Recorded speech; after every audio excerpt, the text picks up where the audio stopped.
Mga kabrigada, hot pursuit operation ikinasana ng pulisya sa suspect sa pamamaril na ikinasawi ng 3 miyembro ng pamilya sa Maguindanao del Norte. Brigada Kath Austria, i-brigada mo! Brigada Live Report! Ikinasana ng pulisya ang hot pursuit operation laban sa sospek sa pamamaril na ikinasawi ng 3 miyembro ng isang pamilya sa barangay Nalinan, Sultan Kudarat, Maguindanao del Norte kahapon ng tanghali.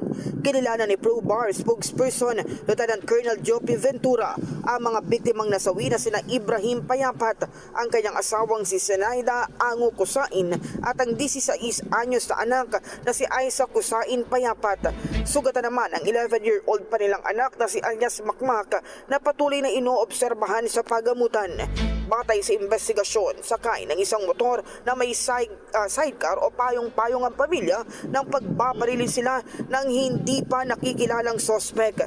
Nagpapatuloy ang investigasyon ng Sultan Kudarat Municipal Police Station upang matukoy at mahuli ang responsable sa krimen.